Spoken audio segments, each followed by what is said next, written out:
Welcome back to Eswari Karthik channel. நம்ம இன்றைக்கி education சைக்காலஜியில் யூனிட் 2ல் சென்சேஷன் அண்ட் பெர்செப்ஷன் பற்றி பார்க்கலாம். இதுக்கு முன்னாடி வீடியோஸ் வந்து நான் ரொம்ப லாங் பேக் போட்டிருக்கேன். நிறைய கமெண்ட்ஸ் ப்ளஸ் நிறைய ரெக்வஸ்ட்னால நான் கண்டினியூ பண்ணுறேன். ஸோ இது வந்து யூனிட் 2 எஜுகேஷன் சைக்காலஜியில் யூனிட் 2ல் சென்சேஷன் அண்ட் பெர்செப்ஷன். இந்த நோட்ஸ் எதுக்குன்னா, நம்ம மெயினாக பார்த்தா ஃபுல்லாக டீட்டெயில்டு நோட்ஸே கிடையாது. இது ஜஸ்ட்டு நீங்கள் இதை ரீட் பண்ணிவிட்டு இது என்னன்னு புரிஞ்சுட்டு போய் நீங்கள் நாளைக்கு எக்ஸாம்னால் இன்றைக்கி படிக்கணும் அப்படின்னா இந்த நோட்ஸு இது மட்டும் எழுதினாலே போதும். இதையே இன்னும் கொஞ்சம் நம்ம டீட்டெயிலாக ப்ரெசன்டேஷன் நீட்டாக பண்ணோன்னாலே மார்க்ஸ் வந்துடும் நம்மளுக்கு. ஸோ நம்ம ப்ரெசன்டேஷன் மட்டும்தான் முக்கியம். இப்போ இந்த சென்சேஷன் அண்ட் பெர்செப்ஷன் என்ன அப்படின்னு பார்த்தோன்னா, சென்சேஷன் அண்ட் பெர்செப்ஷன். இப்போ நான் வந்து இதை சென்டென்ஸாக பார்க்குறதுக்கு முன்னாடி சென்சேஷன்னா என்ன, பெர்செப்ஷன்னா என்னன்னு சொல்லிடுறேன்.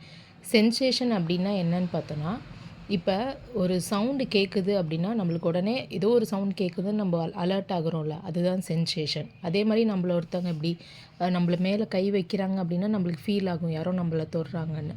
அதுதான் வந்து சென்சேஷன். ஃபர்ஸ்ட்டு நம்மளுக்கு ஏற்படுற ஒரு ஃபீல் தான் வந்து சென்சேஷன். பெர்செப்ஷன் அப்படின்னா என்னென்னா, இப்போ ஒருத்தவங்க நம்ம கூப்பிட்றது வந்து நம்ம கேட்குதுங்கிறது வந்து சென்சேஷன். பெர்செப்ஷன் வந்து கூப்பிட்றாங்க அப்படின்னா அது யார் கூப்பிட்றாங்க, எதுக்கு கூப்பிட்றாங்க அப்படின்னு அடுத்த ப்ராசஸ் நடக்குதுல்ல நம்ம பிரெயினில் போய் அது யார். இப்போ சவுண்டு கேட்குறது வந்து எல்லாத்துக்குமே கேட்கும், எல்லாமே நடக்கும். ஆனால் அது யார் அப்படிங்கிற யோசிக்கிறோம்ல, அந்த மாதிரி இதுதான் வந்து பெர்செப்ஷன். ஸோ இப்போ நம்ம சென்சேஷன்னா என்னென்னா வேர்ட்ஸில் எப்படி பார்த்தோன்னா, sensation occurs when sensory receptors detect sensory stimuli. Sense ஆர்கன்ஸ்னாலே நம்மளுக்கு தெரியும், eyes, nose, ears, mouth and skin. So நம்மளை டச் பண்ணுறப்போ ஒரு ஃபீல் ஏற்படும்.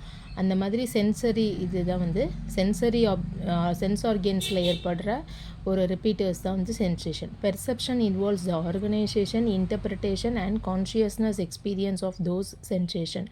இப்போ நம்மளை தொடுறாங்க அப்படிங்கிற அந்த சென்சேஷனுக்கு அப்புறம் அது யார், எதுக்காக அப்படிங்கிறத வந்து ஆர்கனைஸ் பண்ணி இன்டர்பிரிட் பண்ணுறது தான் வந்து பெர்செப்ஷன். இப்போ டெஃபினேஷன் என்னென்னு, இப்போ சென்சேஷன் அல்ல பெர்செப்ஷன் இதை பற்றி எந்த கொஷின்ஸ் வந்தாலும் ஃபஸ்ட்டு அதுக்குரிய டெஃபினேஷன் எழுதிடுங்க. அப்புறம் டிஃப்ரென்ஸ், அப்புறம் அதுக்கு கீழே என்னென்ன சப் டாபிக்ஸ் இருக்கோ அதெல்லாம் எழுதிடுங்க.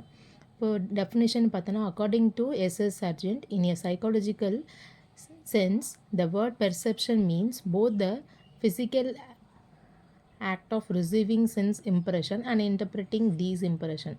இப்போ நம்மளோட ஒருத்தவங்க கூப்பிட்றாங்கங்கிறத வந்து நம்ம ஃபீல் பண்ணதுக்கப்புறம் எதுக்காக கூப்பிட்றாங்க, யார் கூப்பிட்றாங்கன்னு நெக்ஸ்ட்டு அடுத்த ப்ராசஸ் இன்டர்பிரேட் பண்ணுறது தான் வந்து பெர்செப்ஷன்.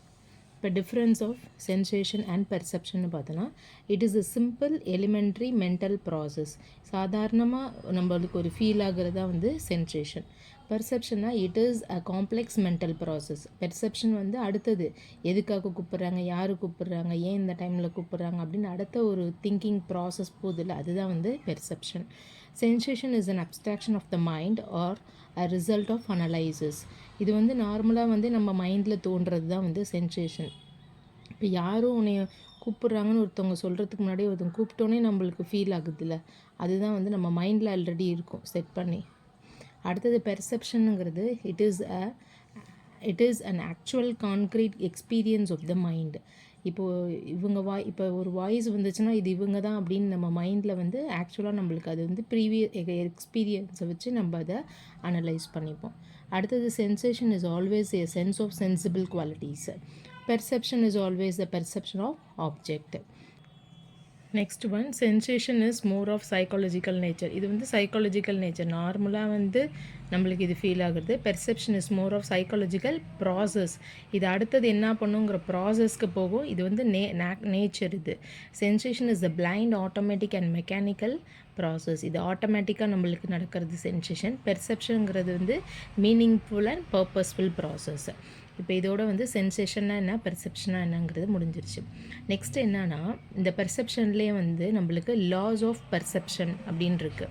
இப்போ லாஸ் ஆஃப் பெர்செப்ஷன்னா என்ன அப்படின்னா, இதில் வந்து based on external and internal factors, 2 factors இருக்குது. இப்போ லாஸ் ஆஃப் பெர்செப்ஷன்னு கேட்டாலுமே ஃபஸ்ட்டு நீங்கள் பெர்செப்ஷன்னா என்னன்னு டெஃபினேஷன் எழுதிட்டு இந்த டிஃப்ரென்ஸ் கூட எழுதலாம். அப்படி ரொம்ப நிறையா தேவையில்லை அப்படின்னா டெஃபினிஷன் எடுத்து அடுத்தது லாஸ் ஆஃப் பெர்செப்ஷன்னு ஸ்டார்ட் பண்ணிடுங்க.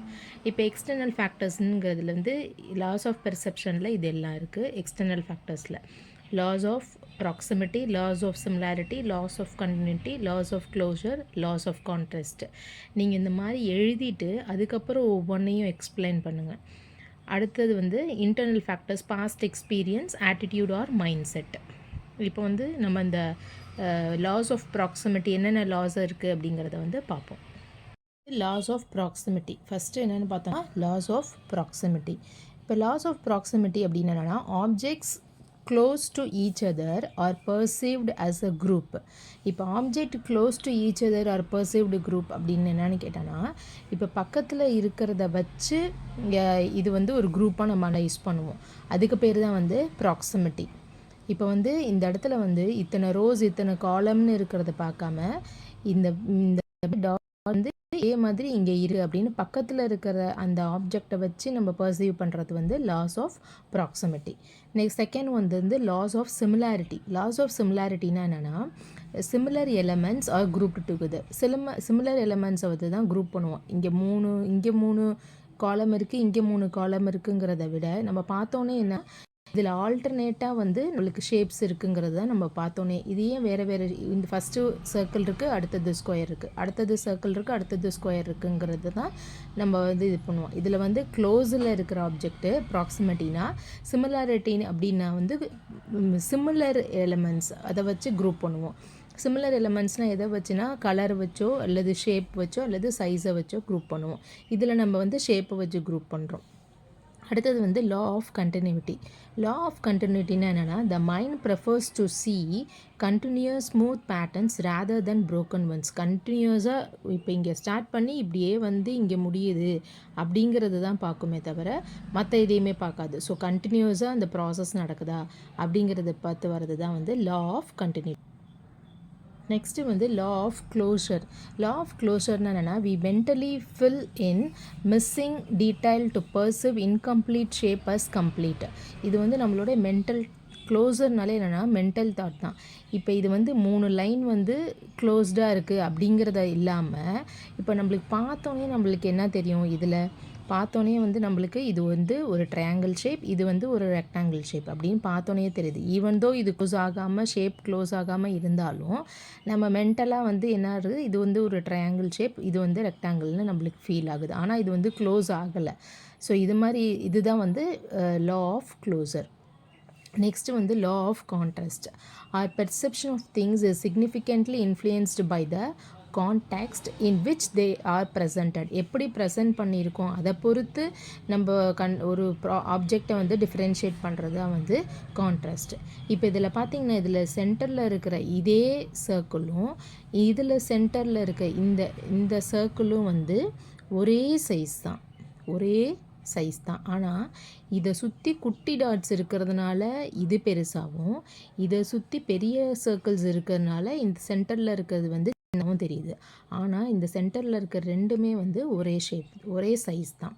இதுதான் வந்து லா ஆஃப் கான்ட்ராஸ்ட். இப்போ அடுத்தது என்ன டாபிக் அப்படின்னு பார்த்தோன்னா எரர்ஸ் இன் பெர்செப்ஷன். ஃபஸ்ட்டு நம்ம சென்சேஷன்னா என்னென்னு பார்த்தோம், பெர்செப்ஷன்னா என்னென்னு பார்த்தோம், அப்புறம் லாஸ் இன் பெர்செப்ஷன் பார்த்துட்டோம். இப்போ அடுத்தது என்னென்னா errors in perception. Errors in பெர்செப்ஷன்னா என்னென்னா errors in perception occurs due to internal or external known or unknown reason. ஒரு அன்னோன் அல்லது அன்னோன் ரீசன்னால் பெர்செப்ஷனில் வந்து எரர்ஸ் இருந்துச்சு அப்படின்னா வந்து அது வந்து எரர்ஸ் இன் பெர்செப்ஷன். இப்போ நம்ம பெர்செப்ஷன்னா என்ன, நம்மளுக்கு ஒரு சென்ஸ் ஆர்கன்ஸ் மூலயமா நம்மளுக்கு ஒரு ஃபீல் வருது, அதை வந்து எதனால் அப்படின்னு அடுத்த ப்ராசஸில் பண்ணுறது தான் வந்து பெர்செப்ஷன். இப்போ இந்த எரர்ஸ் இன் பெர்செப்ஷன் அப்படின்னாலே அதில் 2 டைப்ஸ் இருக்குது. இப்போ நார்மலாக உங்களுக்கு கொஷனில் வந்து எரர்ஸ் இன் பெர்செப்ஷன் பற்றி எக்ஸ்பிளைன் பண்ண சொன்னாலும் ஃபஸ்ட்டு நீங்கள் டெஃபினேஷன் எழுதி அதில் என்ன பெர்செப்ஷன்னா என்னங்கிறத எழுதி இந்த மாதிரி அதுக்கப்புறம் வந்து என்னென்ன எரர்ஸ் இருக்குதுன்னு டீட்டெயிலாக எழுதுங்க. எடுத்தோடனே இந்த மாதிரி எரர்ஸ் அண்ட் பெர்செப்ஷன் ஸ்டார்ட் பண்ணாமல் டெஃபினேஷன் எழுதி அது என்னென்னு எக்ஸ்பிளைன் பண்ணிவிட்டு அப்புறம் எரர்ஸ் அண்ட் பெர்செப்ஷன் ஸ்டார்ட் பண்ணுங்கள். ஸோ இப்போ இதில் வந்து 2 டைப்ஸ் ஆஃப் எரர்ஸ் இருக்குது. ஃபஸ்ட்டு வந்து இல்யூஷன் அண்ட் ஹாலுசினேஷன். இது வந்து நார்மலாக எல்லாத்துக்குமே தெரியும். இருந்தாலும் இந்த என்னங்கிறத கொஞ்சம் நம்ம டீட்டெயிலாக பார்க்கலாம். இல்யூஷன் அப்படின்னா என்னென்னா சிம்பிள் கான்செப்ட். இல்யூஷன்னா என்னென்னா, ஒரு ரியல் ஆப்ஜெக்ட் வந்து நம்ம வந்து ராங்காக நினச்சிக்கிறது தான் வந்து இல்யூஷன். அது ஆனால் ஒரு ரியல் ஆப்ஜெக்ட் தான். அதை நம்ம ராங்காக நினச்சிக்கிறது தான் வந்து இல்யூஷன். இப்போ வந்து ஒரு கேர்ள் வந்து இப்போ ரீசெண்டாக ஒரு பிக்சர் நான் பார்த்துருக்கேன். ஒரு கேர்ள் வந்து போஸ் டிஃப்ரெண்ட்டான போஸில் உட்காந்துருப்பாங்க. அது ஆனால் நம்ம ஃபஸ்ட்டு பார்க்குறப்ப அது ஒரு கிளி மாதிரி தெரியும். ஆனால் அதில் உட்காந்துருக்கிறது வந்து ஒரு கேர்ள் தான். ஸோ ஒரு ரியல் ஆப்ஜெக்ட் வந்து ராங்காக நம்ம இன்டர்ப்ரேட் பண்ணுறது தான் வந்து இல்யூஷன். இப்போ ஹாலோசினேஷன்னா அது அப்படியே ஆப்போசிட். அது வந்து ரியல் ஆப்ஜெக்டாகவே இருக்காது. ஆனால் நம்ம அதை ரியலாக நம்ம நினைக்கிறது தான் வந்து ஹாலோசினேஷன். இப்போ நிறைய அந்த 3D கோலம்லாம் பார்த்திங்கன்னா ஒரு படிக்கட்டில் இறங்குற மாதிரி, ஒரு குழிக்குள்ளே விளையாடுற மாதிரினா வந்து பெயிண்ட் பண்ணியிருப்பாங்க. அந்த பெயிண்டிங்கில் நம்ம அடுத்த ஸ்டெப் எழுதி வச்சா அது பள்ளத்தில் விழுவுற மாதிரி நம்மளுக்கு ஃபீல் ஆகும். ஆனால் அது பள்ளமே கிடையாது. ஓகேவா? ஸோ இதுதான் வந்து ஹாலோசினேஷன். இல்யூஷன்னா திருப்பி சொல்கிறேன், இல்யூஷன்னா ரியல் ஆப்ஜெக்டாக இருக்கும். ஆனால் நம்ம அதை வந்து ராங்காக இன்டர்ப்ரேட் பண்ணுவோம். ஹாலோசினேஷன்னா வந்து அதுவே ராங்காக இருக்கும். ஆனால் நம்ம வந்து அதை வந்து கரெக்ட் ஆப்ஜெக்ட், ரியல் ஆப்ஜெக்ட்டுன்னு நம்ம தப்பாக நினச்சிப்போம். இதுதான் வந்து டிஃப்ரென்ஸு. இப்போ சென்டென்ஸாக பார்த்தோன்னா, an illusion is the perception that does not correspond to reality. Reality இருக்காது. People think they see something when the reality is quite different. நம்மளா நினச்சிக்கிறது தான். இப்போ இது என்னென்னா நார்மலான wrong interpretation of the real object, அவ்வளோதான். Stick in water looks bent. இப்போ but really straight. ஒரு தண்ணிக்குள்ளார ஒரு ஸ்டிக் இருக்கும். அது ஆக்சுவலாக வந்து ஸ்ட்ரைட்டாக தான் இருக்கும். ஆனால் நம்ம பார்க்குறப்ப அந்த குச்சி வந்து தண்ணிக்குள்ளார இருக்கிறப்ப வளைஞ்ச மாதிரி தெரியும். அது வந்து அந்த ரியல் ஆப்ஜெக்ட் வந்து நல்லா தான் இருக்குது. நம்மளோட இன்டர்பிரிட்டேஷன் என்ன இருக்குது, தப்பாக இருக்குது. இன்னொன்று என்னென்னு பார்த்தோன்னா, mirage in dessert look like water but is just hot air. இப்போ இது வந்து டெசர்ட்லன்னே இல்லை, நம்மளே ரோட்டில் நல்ல சம்மர் சீசனில் பார்த்திங்கன்னா டிராஃபிக்கில் நிற்கிறப்ப பார்த்தா அந்த ரோடு ஃபுல்லாக தண்ணியாக இருக்கிற மாதிரி இருக்கும்.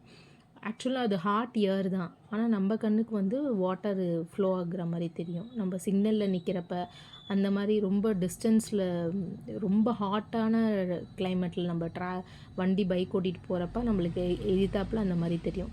அது ஆனால் தண்ணி இல்லை, நம்மளுக்கு அது தண்ணி இருக்கிற மாதிரி தெரியும். இதுதான் வந்து இல்யூஷன். இப்போ நெக்ஸ்ட் வந்து ஹாலோசினேஷன். இப்போ ஹாலோசினேஷன்னா என்னன்னு பார்த்தோன்னா, hallucination is a perception in the absence of external stimuli that has qualities of real perception. அது ரியல் மாதிரி இருக்கும், ஆனால் வந்து நம்ம அது ரியல் கிடையாது. நம்ம ரியலாக இருக்கிற மாதிரி நம்ம நினச்சிப்போம். ராங்கான ஆப்ஜெக்டை ரியல்னு நினைப்போம். Seeing R hearing something that is not real. ரியலாக இல்லாததை நம்ம பார்க்குறது இல்லை கேட்குறது மூலயமா அது ரியல் அப்படின்னு நம்ம நினச்சிப்போம். A person hear voice when nobody is speaking. சில நேரம் நம்மளுக்கு யாரோ பேசுகிற மாதிரி இருக்கும், ஆனால் யாருமே பேசியிருக்க மாட்டாங்க. அது நம்மளோட wrong thinking. Mentally will person see snakes in the room though there was none. அதே மாதிரி தான் உடம்பு சரியில்லாதவங்க ஏதோ அவங்களோட இமேஜினேஷனில் ஏதோ நடக்கிற மாதிரி அங்கே யாரோ நிற்கிற மாதிரி இருக்குது அப்படின்னு சொல்கிறாங்களா. இதெல்லாம் வந்து ஹாலோசினேஷன். ஹாலோசினேஷனுக்கு பெஸ்ட் எக்ஸாம்பிள்னால் இப்போ நிறைய ட்ராயிங் பெயிண்டிங்கில் வந்து நம்ம ஒரு நடந்து போகிறப்ப அந்த பெயிண்டிங் பார்த்தா அடுத்த ஸ்டெப்பு வந்து ஒரு குழியில் விளையாடுற மாதிரி இருக்கும். அதுதான் வந்து ஹாலோசினேஷன். இப்போ வந்து நம்ம sensation and perception, errors in perception, laws perception எல்லாமே பார்த்துட்டோம். இதில் இன்னும் செகண்ட் யூனிட்டில் இன்னும் ஒரே ஒரு டாபிக் மெமரி பற்றி இருக்குது. அதை நான் நெக்ஸ்ட் வீடியோவில் போகிறேன். இது வரைக்கும் சப்ஸ்கிரைப் பண்ணாதவங்க சப்ஸ்கிரைப் பண்ணவங்க தயவுசெய்து ஷேர் பண்ணுங்கள். ஏன்னா நிறைய பேர் வந்து கேட்டதுனால தான் திருப்பி வீடியோ போட்டிருக்கேன். இன்னொன்று வந்து என்னென்னா, எக்ஸாமுக்கு வந்து படிக்கிறவங்க புக்கை வச்சு கண்டிப்பாக அந்த புக்கை பார்த்தோன்னே படிக்கிற பயம் வந்துடும். இந்த மாதிரி வீடியோஸில் வந்து ஒரு 2 hours ஸ்பெண்ட் பண்ணாங்க அப்படின்னு, இது ஜஸ்ட் இப்போ வந்து ஒரு 10 minutes கூட வராது இந்த வீடியோ. இதில் ஸ்பெண்ட் பண்ணாங்கன்னா அவங்க சீக்கிரம் எக்ஸாமுக்கு ப்ரிப்பேர் பண்ண ஈஸியாக இருக்கும். ஸோ நல்லா ஷேர் பண்ணுங்கள். நீங்கள் வீடியோ பார்த்துட்டிங்கன்னா மற்றவங்களுக்கும் ஷேர் பண்ணுங்கள். தேங்க்யூ.